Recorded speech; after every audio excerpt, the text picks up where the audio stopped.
Welcome to webs media Telugu. Polavaram జిల్లా చింతూరు డివిజన్లోని చింతూరు, కూనవరం, విఆర్పురం, ఏటపాక మండలాల్లో వరద బాధితులను సురక్షిత ప్రాంతాలకు తరలించి అన్ని విధాల సహాయక చర్యలు చేపట్టామని జిల్లా కలెక్టర్ కె దినేష్ కుమార్ తెలిపారు. 22 బోట్లు, ట్రాక్టర్లు, 17 సెక్టార్ అధికారులు, 15 పునరావాస కేంద్రాలు, 65 ప్రత్యేక వైద్య శిబిరాలతో పాటు తాగునీరు, విద్యుత్, నిత్యావసర సరుకులు అందుబాటులో ఉంచినట్లు వెల్లడించారు. మొత్తం 10,828 కుటుంబాలకు సహాయం అందించడంతో పాటు 2,124 మందిని ముందస్తుగా సురక్షిత ప్రాంతాలకు తరలించామని, 149 మంది గర్భిణీలకు ప్రత్యేక వైద్య సేవలు కల్పించామని తెలిపారు. వరదలు తగ్గుముఖం పట్టడంతో గ్రామాల్లో విద్యుత్, తాగునీటి పునరుద్ధరణ, పారిశుద్ధ్య చర్యలు కొనసాగుతున్నాయని సహాయక కార్యక్రమాల్లో పాల్గొన్న అధికారులకు, సిబ్బందికి కలెక్టర్ కృతజ్ఞతలు తెలిపారు. అందరికీ నమస్కారం.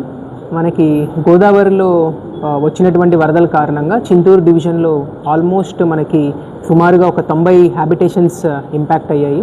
సో దీనికి లాస్ట్ ఒక 1 వీక్ నుంచి కూడా మనకి వరదకి ఎప్పుడైతే మనకి ఫస్ట్ ఇన్ఫర్మేషన్ రిపోర్ట్ వచ్చిందో దాన్ని బేస్ చేసుకుని ప్రజలందరినీ అప్రమత్తం చేయడము, అలాగే వీరందరినీ కూడా సురక్షిత ప్రాంతాలకి తరలించేటటువంటి ప్రక్రియను మనం స్టార్ట్ చేయడం జరిగింది.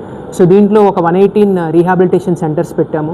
ఈ రీహాబిలిటేషన్ సెంటర్లో సుమారుగా ఒక 2,200 మంది నుంచి 2,300 మంది వాళ్ళు రీహాబిలిటేషన్ సెంటర్లోకి వచ్చి అక్కడే ఉన్నటువంటి ఫెసిలిటీస్ అన్నింటినీ కూడా మనం యూజ్ చేసుకోవడం జరిగింది. అండ్ వీటన్నిటిలో కూడా మనము ప్రజల నుంచి వచ్చినటువంటి ఫీడ్బ్యాక్ మేరకు వాళ్ళకి కావాల్సినటువంటి ఏర్పాట్లన్నీ కూడా మనం ఏర్పాటు చేయడం జరిగింది. అలాగే మనకి యూజువల్గా ప్రతిసారి ఫ్లడ్ వెళ్ళిపోయిన తర్వాత ఆల్మోస్ట్ మనకి 57 ఫీట్ వరకు ఈసారి గోదావరిలో ఫ్లడ్ రావడము, దాని ద్వారా ఇంపాక్ట్ అవ్వడము, అండ్ దెన్ మనకి ఫ్లడ్ రిసీడ్ అవుతానే ఎంటైర్ డిస్ట్రిక్ట్ అడ్మినిస్ట్రేషన్ మొత్తాన్ని కూడా చింతూరు డివిజన్లోనే ఉంచి ఒక 2-3 డేస్ పాటు మొత్తం కంప్లీట్గా నార్మలెన్సీని మనం రీస్టోర్ చేసాము. సో మనకి సోమవారం పొద్దున్నే మనకి ఫ్లడ్ రిసీడ్ అయితే సోమవారం సాయంత్రం కల్లా మనము ప్రతి ఒక్క హ్యాబిటేషన్కి ఎలక్ట్రిసిటీ కూడా అందించాము. అలాగే ఎసెన్షియల్ కమోడిటీస్ అంటే 1 కేజీ బంగాళదుంపలు, అలాగే 1 కేజీ ఆనియన్, అలాగే palm oil 1 litre, and then మనకి కందిపప్పు కూడా ప్రతి ఒక్కరికి మనం అందించడం జరిగింది.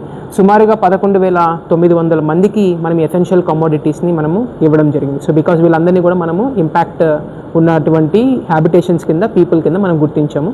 అండ్ చాలా సక్సెస్ఫుల్గా వితిన్ 24 అవర్స్లో ఎంటైర్ నార్మలెన్సీని రీస్టోర్ చేసాం. ఎసెన్షియల్ కమోడిటీస్ డిస్ట్రిబ్యూషన్ కూడా మనం 48 అవర్స్లో ఫ్లడ్ అయిపోయిన వెంటనే మనం కంప్లీట్ చేయడం జరిగింది. సో ఈ సందర్భంగా నేను జిల్లాలో పనిచేస్తున్నటువంటి ప్రతి ఒక్క అధికారిని కూడా నేను ప్రశంసిస్తూ ఉన్నాను. They have done a really very very good work. And ఈ ఎక్కడా కూడా ఆస్తి నష్టం జరగకుండా, ప్రాణ నష్టం జరగకుండా తీసుకున్నటువంటి ప్రతి చర్య కూడా సత్ఫలితాన్ని ఇచ్చిందని చెప్పి నేను ప్రజలందరికీ కూడా తెలియజేస్తూ ఉన్నాను. ఇంకా రైస్ డిస్ట్రిబ్యూషన్ అనేది ఆల్మోస్ట్ మనకి సెప్టెంబర్ మంత్కి సంబంధించినటువంటి రైస్ డిస్ట్రిబ్యూషన్ కూడా అడ్వాన్స్ మనము ప్రజలకి ఆల్రెడీ డిస్ట్రిబ్యూట్ చేస్తూ ఉన్నాం. అండ్ సుమారుగా 1,664 మెట్రిక్ టన్నుల రైస్ ఇంకా మనకి చింతూరు డివిజన్లో అవైలబుల్గా ఉంది. దీన్ని కూడా మనం ఆల్మోస్ట్ కంప్లీట్ చేసాం. ఇంకా మిగిలిపోయినటువంటి వారికి కూడా రైస్ డిస్ట్రిబ్యూషన్ కూడా కంప్లీట్ చేస్తామని చెప్పి మీ అందరికి కూడా తెలియజేస్తూ ఈ యొక్క ఫ్లడ్లో సహకరించినటువంటి ప్రతి ఒక్కరికి, ప్రజలకి, అలాగే ప్రజాప్రతినిధులకి, అలాగే మీడియా వారందరికీ కూడా నేను ధన్యవాదాలు తెలియజేస్తాను.